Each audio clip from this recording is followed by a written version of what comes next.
Bueno, muchas gracias.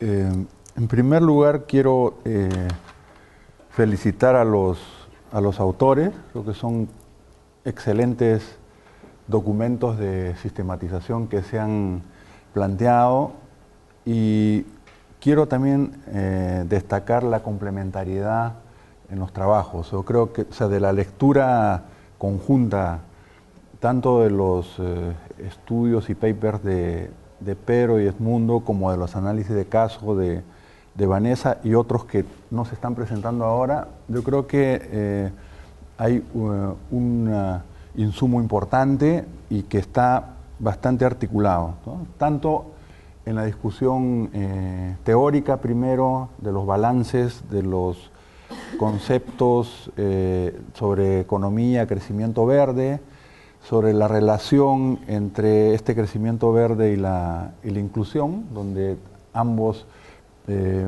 plantean que no es automático, y todos los mecanismos que son necesarios para eventualmente avanzar en las dos dimensiones. En tercer lugar, por los sectores y países analizados, digamos, en términos de la sistematización. El mundo fue un poco modesto, digamos, en la presentación. El paper tiene más trabajos no solo de sectores, sino de los países y las experiencias que han costado bastante esfuerzo, digamos, de poder revisar y destacar.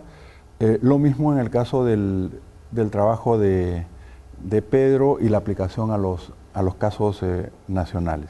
Entonces, lo que yo voy a hacer son algunos comentarios más bien transversales sobre la cuestión de esto de la economía verde y los sectores o políticas productivas. En ambos, en los tres papers, digamos, hay una discusión o una referencia, en unos casos implícita, de cómo lograrlo, ¿no es cierto? Lo que decía Pedro, algunas iniciativas que se rescatan como verdes, sin embargo, en el balance del sector no necesariamente tenemos un saldo positivo.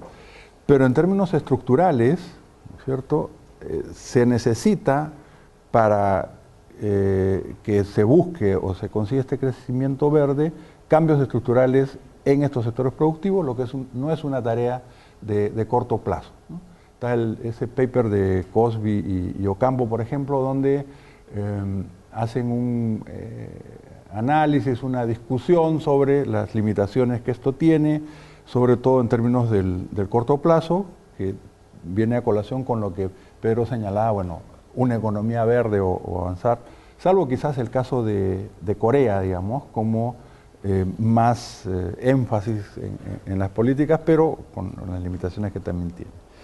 En segundo lugar, asociado a esto está la preocupación referida a la capacidad local de nuevas tecnologías y la dependencia que pueda generar, ¿no? En otro trabajo, por ejemplo, Pedro con Sandra, se preguntaban en ese paper, ¿quién desarrollará las nuevas tecnologías y producirá los bienes que las incorporen y que serán potencialmente requeridos por todos los países con sectores industriales implicados en los esfuerzos de mitigación?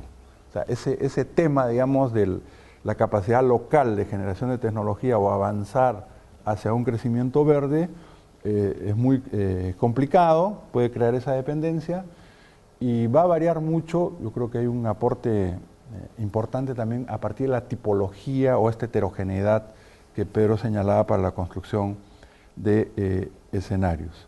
Entonces, esta introducción de un paradigma técnico-productivo va a plantear varias dificultades a los gobiernos por la interdependencia que existe entre este sistema económico, la dinámica de crecimiento y energías y tecnologías no verdes, ¿no?, que se materializa en todas estas inmensas inversiones o costos hundidos que no son fáciles de revertir en el corto plazo.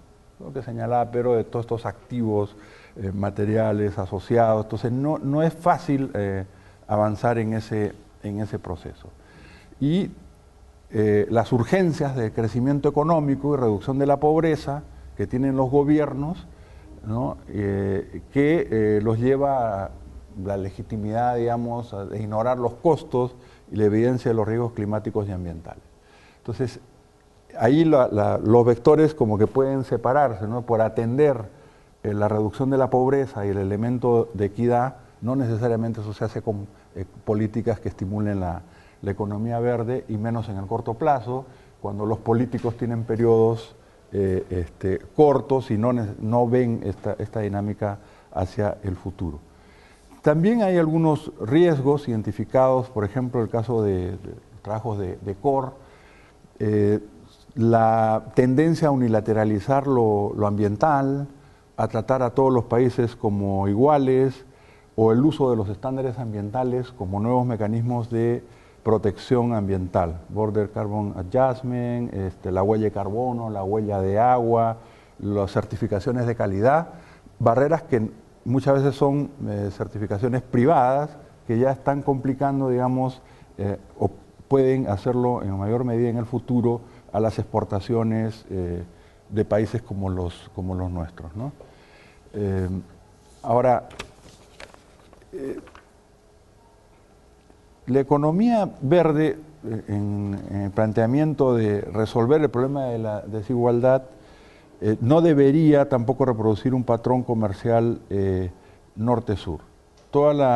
Hay críticas más estructurales, como las de Serrano y Martín, que son sumamente críticos, diciendo que más bien las políticas que se están planteando para economía verde no llevan a esta mayor inclusión social, o los trabajos de Abramova y desde la Fundación Avina que van a estos conceptos.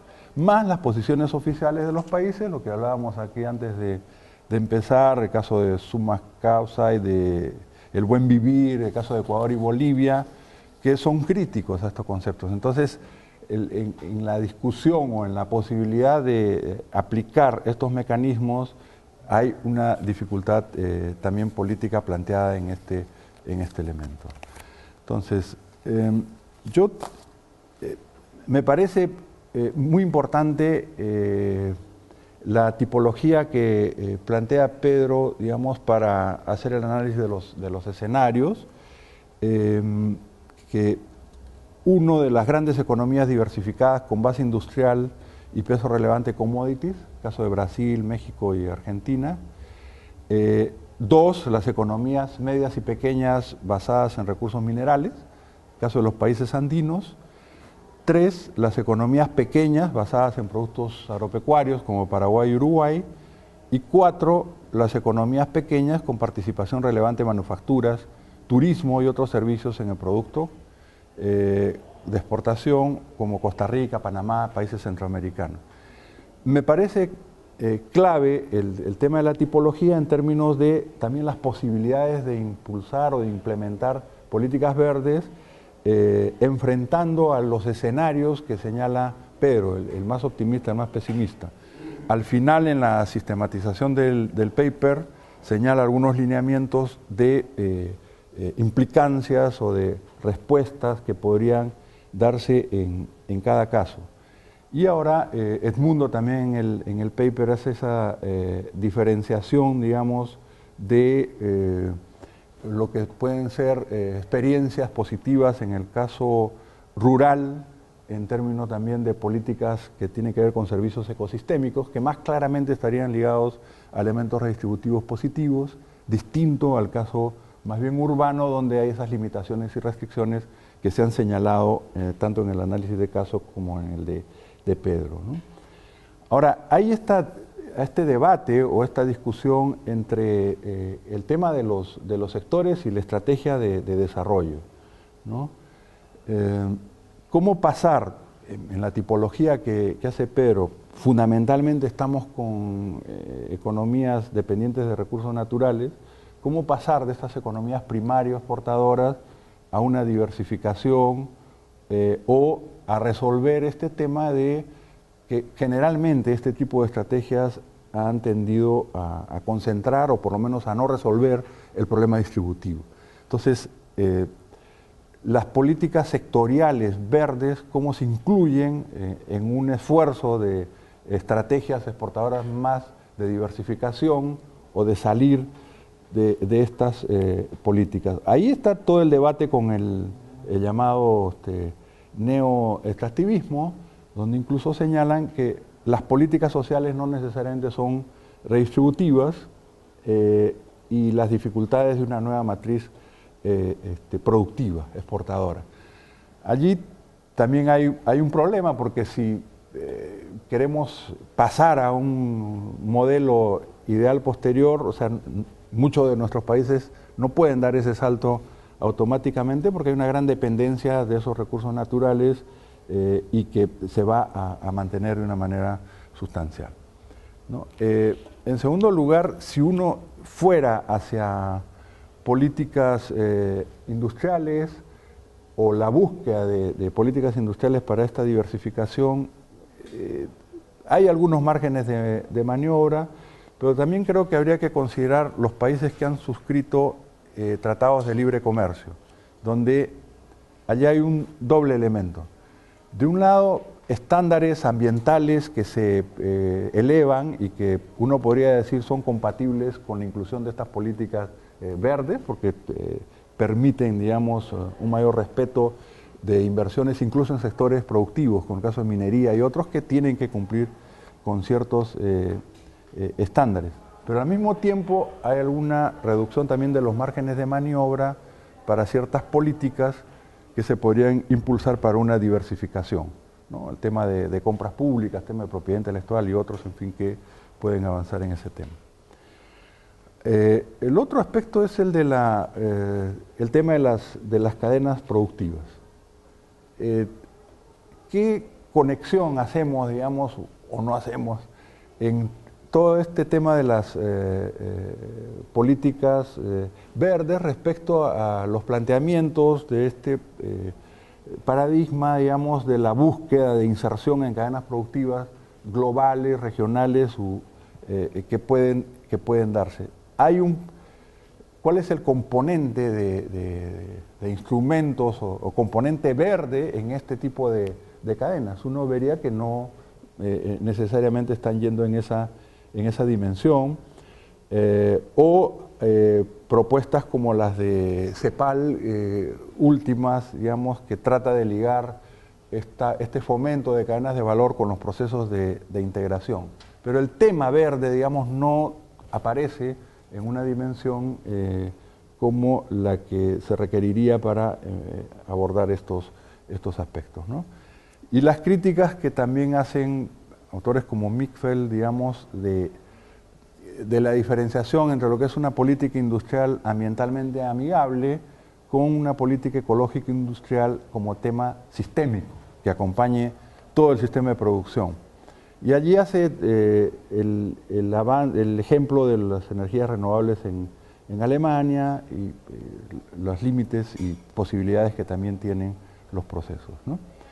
El tema de las políticas, bueno, finalmente, no pasarme un poco el tiempo, es en un trabajo que hace Ocampo, último, sobre las inversiones para gestionar la transición a la economía verde, donde resalta la importancia de una inversión pública y una política industrial basada primero en la adaptación y diseminación de tecnologías verdes o políticas que den un tratamiento a las actividades de economía verde como industrias incipientes para buscar un desarrollo potencial que requieren protección y subsidios en plazos específicos, las políticas de compras públicas que incorporen criterios ambientales, etc.